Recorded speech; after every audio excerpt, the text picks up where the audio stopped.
and go and sell it on the right-hand side.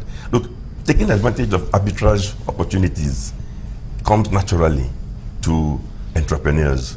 It comes naturally even to local area boys with their jerry cans and so on.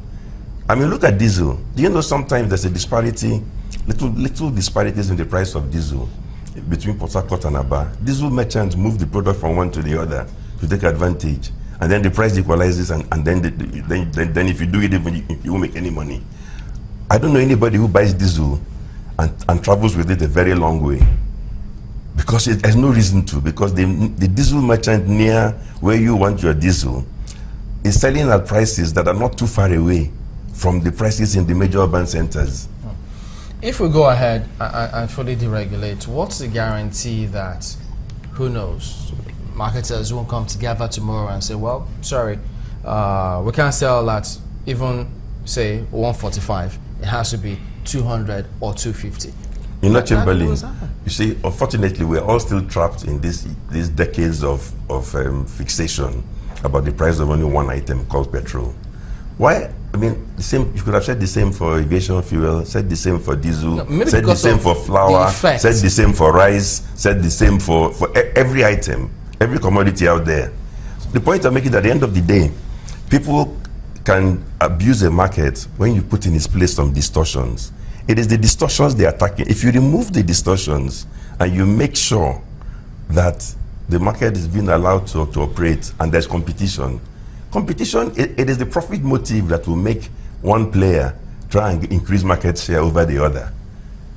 Because as happens in other products. But what we saw, and what a lot of people pointed out, even when it had to do with previous deregulation that happened, they just thought that they left the consumers to themselves. They didn't have proper regulation to ensure that we've never had a proper petrol price deregulation. We never had it. I mean, other sectors that were privatized.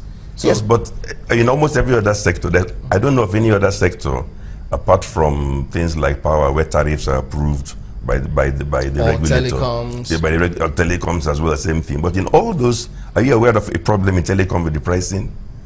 I'm not aware of it. No, the point I'm making is that eventually the market will gravitate. You will find, if anything, I heard NCC stopping some companies from doing promos and so on because they have not been keeping to some XYZ scheme, which means that they were even being stopped from discounting prices and trying to woo new but many say subscribers. Many say that they can handle that to a certain extent because they can afford to reduce the cost and not even make costs. But for this petrol, so what makes you think? Let me tell you, generally, with due respect, what makes you think that petrol is different from every other thing in this world is because of decades of distortion in Nigeria in petrol by the petrol subsidy mafia. It is decades of brainwashing of the whole nation that there's something unique about petrol. And guess what? I said earlier, there's an entire ecosystem. These people won't even import diesel. Why? Because it's a free market. They only do petrol. But we've seen that some haven't. We've seen that with petrol, the economy almost shuts down. Yes, but how does it shut down? Because they use the unions. That's why it shuts down, because they use the unions. And this is why I said that the government must broaden their engagement. And also, sometimes governments have to be tough. On the issue of NNPC, listening to you, what comes again to mind is the question, has NNPC always been having subsidies on its petroleum product as well? You're taking me into a different territory, but I have to be consistent, and I have no reason to say anything but the whole truth. You know what my views are on NNPC? At net, the country does not need an NNPC. NNPC exists by largely bringing in distortion into various parts of the upstream or downstream. You could almost remove NNPC over time, disengage them. There was an attempt, remember, by Obasanjo to get them out of the refineries. But whatever happened, they found their way back in. You are almost better off by removing their fingers one by one from various aspects of the economy, which they're distorting by their presence. But there are countries. Sorry, Chamberlain, because the logic here, because I've been wondering if they receive subsidy to bring in products, and also the refineries that they do have.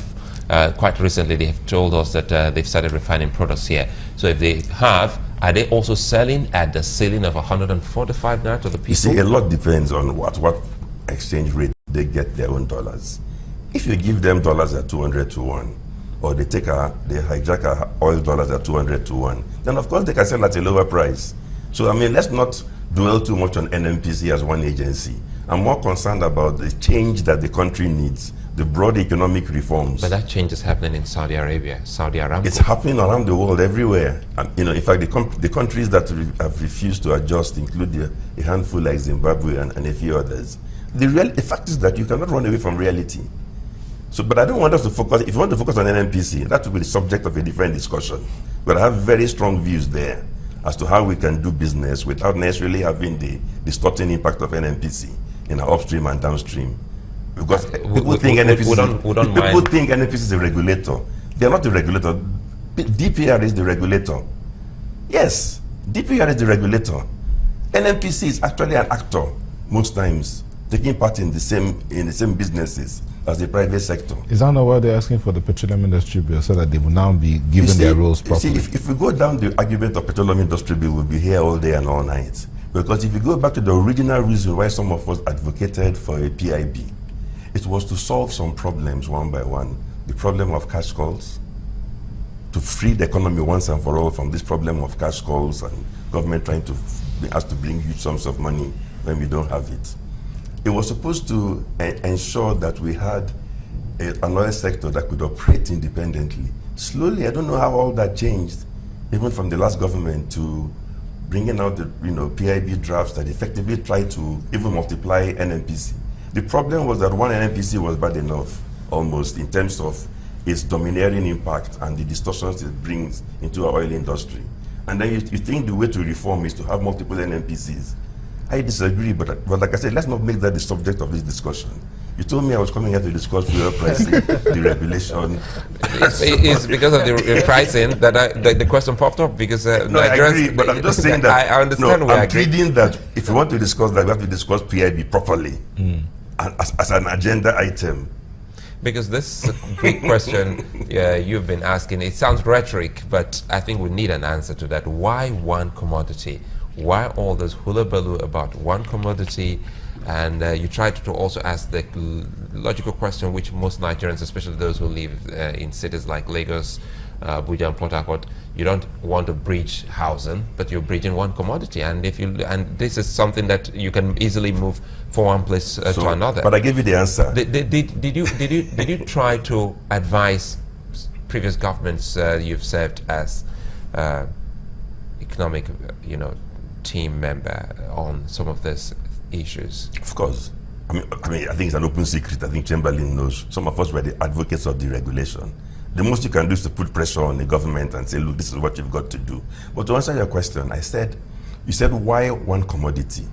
Nigerians are willing to live with every other commodity price going up and down, the price of gari, the price of yam, everything. Why one commodity? Do you know the honest answer? Because this one commodity is the one in which an entire ecosystem, a mafia of sorts, has been making billions of money. And so they've invested their energy and their resources to maintain this stranglehold and to confuse successive governments that they're doing something for the nation. And the truth is that if you deregulate completely, many of them will be out of business because they're not efficient, they cannot compete. So what they've done is that we have an unholy alliance of transporters, NNPC, trade unionists, some of them, who have put us through this stranglehold and decades of believing that we must hang on to this one item. They are hanging on to the one item on which they loot the nation bare.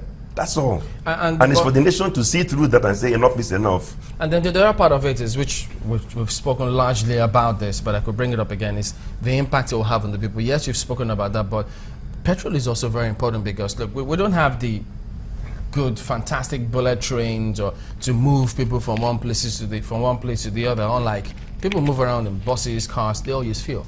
Power supply, just move around. Buses, generator, they all use petrol. The biggest buses use diesel. The biggest trailers use diesel, and they're buying in a deregulated market. The major ones, they all use fuel. So every little thing is connected to that petrol. But the point I'm making is that you can make the same argument for medicines. You can make the argument for food. There are things that are important in an economy without which you can't function. And I'm just, all I was giving you a hint of was that perhaps it is the subsidy element and the huge sums of money that can be made by attacking this one distortion that has made many people venture into it. Aren't you surprised when you hear that this was some months ago, or even going back some years, they want to assign cargoes who is going to bring in petrol? If you look at the pricing template, it's supposed to be a business with very thin margins. Yet the number of people who want to take part in that activity with very thin margins keep rising every day, because they know that sooner or later the enforcement will fall apart. Sooner or later they'll be able to cheat on volumes. They'll be able to cheat with documentation. That is the real attraction, and that's why these guys will not do diesel, because in diesel there's nobody to cheat. There's no subsidy to claim. You're on your own. But at the end of the day, Labour will have that meeting ultimately today, so we'll be looking to see what they eventually agree with, even though different groups of Labour singing different tunes. But I want to thank you for coming on this morning, Mr. Atedo Peterside, CON, is the chairman, Stanbic IBTC Holdings PLC. Thank you for coming on this morning. Thank you. All right, and so there you go. The argument continues, but we will be back tomorrow. Thank you for watching. I beg your pardon. We'll be back in a minute. Don't go away.